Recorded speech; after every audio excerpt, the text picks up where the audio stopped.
दोस्तों नमस्कार, विकल्पवाणी सच्चाई की खोज में आपका स्वागत है। दोस्तों इस समय दिल्ली के जंतर मंतर पर विकल्पवाणी टीम मौजूद है। यहाँ आप देखेंगे अलग अलग राज्यों से, देश भर से आशा वर्कर और उनकी सहायक कर्मचारी अपनी मांगों को लेके पहुंची हैं। इनसे बातचीत करेंगे, इनकी मांगों को समझने की कोशिश करेंगे। आप हमारे साथ बने रहिए।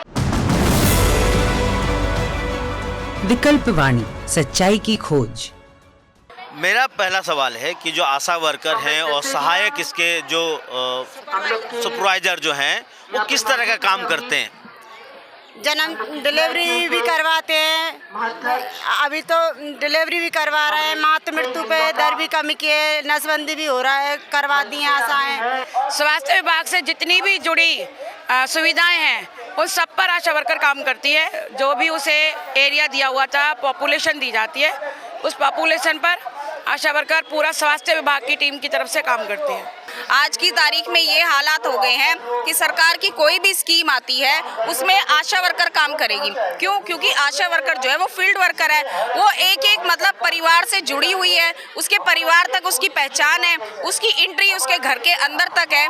तो सरकार एक तरफ तो ये चाहती है कि सारा काम आशा वर्कर करके दें और उसके बावजूद उन्हें कोई जो मानदेय भी जो वो दे रही है वो भी एक सम्मानजनक मानदेय नहीं देना चाह रही है। तो हम सरकार को ये कहना चाह रहे हैं कि ये जो आपने आंख बंद कर रखी, इन आंखों को खोलो। अब तो ये सरकार तीसरी बार आ गई है, अब तो कुछ सोचना चाहिए इसको। सरकार की जो भी योजना है, आयुष्मान कार्ड, आयुष्मान वंदना, PMMY, नमोश्री, वेरी हाई रिस्क, सभी काम हमको मोबाइल में लिया जाता है। हमारे मोबाइल में बच्चों को पढ़ाई के लिए भी हम मोबाइल दे नहीं सकते, पर ऑनलाइन काम करने के लिए हमारा मोबाइल यूज करते हैं। हैंग होता है, बैलेंस डलवा के हम उसमें काम करते हैं। तो हमको मोबाइल दिलाओ। 15 साल से एक यूनिफॉर्म हमको मिला नहीं। हर साल से हमारे पास से यूनिफॉर्म का आंकड़ा लिया जाता है।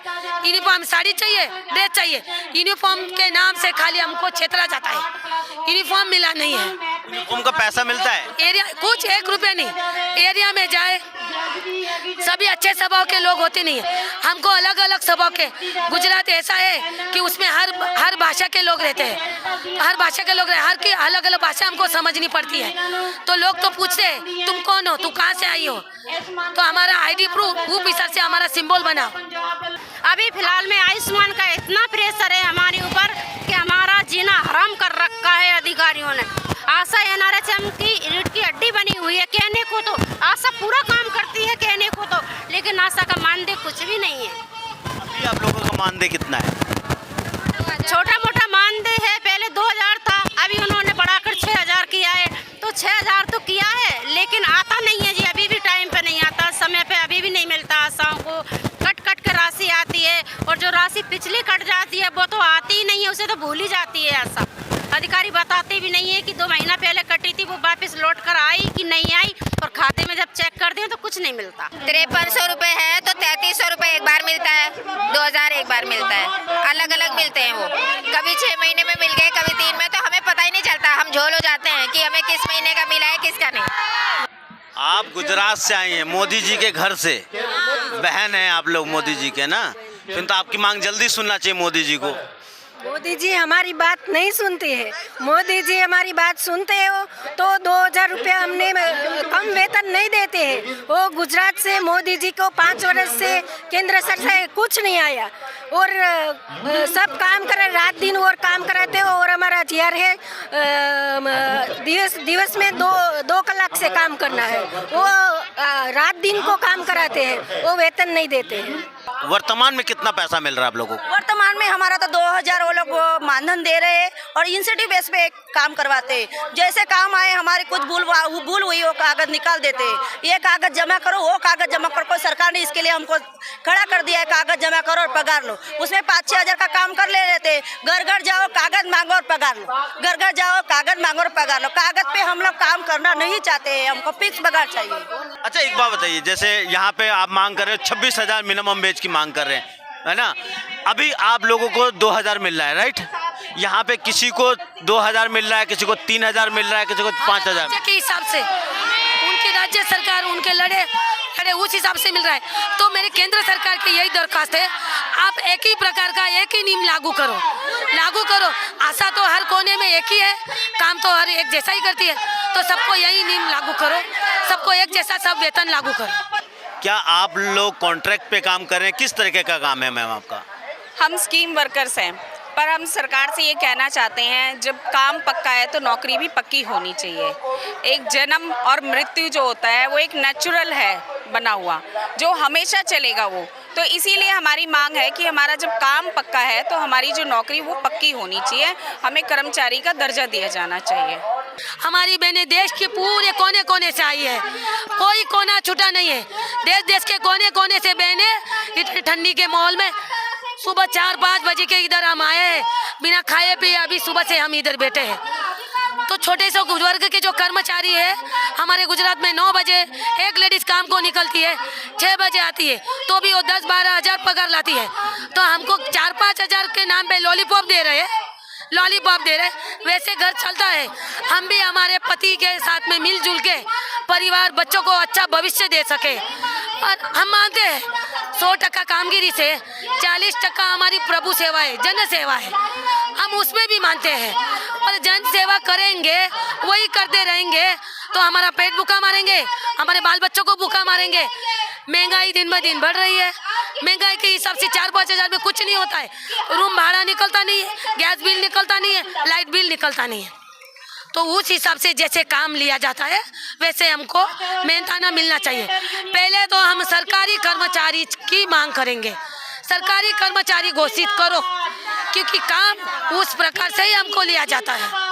नियमित करो, क्योंकि हमें आगे के लिए भविष्य के लिए कुछ है ही नहीं है ना। हमें 6,000 दे रहे हैं वो भी समय पे नहीं दे रहे, 4,000 दे रहे हैं वो भी समय पे नहीं दे रहे, उसमें से आधा अधूरा काट पीट के देते हैं। अधिकारियों के दबाव इतने होते हैं कि लेटर बनाने की इतनी धमकी देते हैं कि खाना पीना तक छोड़ देते हैं। जैसे आप लोग कह रहे हैं कि श्रमिक के रूप में हमें कानूनी मान्यता दो, क्या आपको श्रमिक नहीं माना जाता? नहीं, हमें कर्मचारी का दर्जा नहीं दिया हुआ है, हम एक स्कीम वर्कर्स के अंडर हैं। तो इसलिए स्कीम वर्कर्स का ये होता है कि भी आज स्कीम लागू हुई है, कुछ सालों के लिए है, फिर उसे हटा दिया जाएगा। तो इसीलिए हमने मांग की हुई है कि भी काम पक्का तो नौकरी भी पक्की होनी चाहिए, कर्मचारी का दर्जा दो, 26,000 न्यूनतम वेतन दिया जाए हमें। क्या आपको ESIP जैसा जो सामाजिक सुरक्षा मिलना चाहिए वो नहीं मिलता है? कुछ नहीं मिलता आशाओं को, ये हमारा बहुत बड़ा प्रश्न है। हमें भी सामाजिक सुरक्षा दो, हम भी महिलाएं हैं, हम भी बहन बेटी हैं, है ना। तो हमारे लिए कुछ भी सुविधा नहीं है। रात को अगर 2 बजे डिलीवरी होती है रात को, तो आशा बहन रात को 2 बजे उठकर प्रसूता के साथ अस्पताल जाती है। तो प्रसूता के साथ अस्पताल जाने पर जो हादसा होता है उसका जिम्मेदार कौन होगा? तो हमें भी ऐसी सामाजिक सुविधा दें, कोई ऐसी फैसिलिटी दी हमारे लिए जो हम सुरक्षित रहें। अभी हमारे लिए कुछ भी नहीं है। पीएफ तो दूर दूर की बात है, श्रमजीवी कार्ड बना था 2016-17 में, उसका भी कुछ लेना देना नहीं है कि उम्र के हिसाब से 40 रुपया कटेगा, 130 कटेगा, 150 कटेगा। अभी उसका भी कोई मैसेज आता नहीं, कुछ नहीं। श्रमजीवी कार्ड बना था आशा का, उस पर भी अभी कोई एक्टिविटी कुछ किया जाता नहीं है।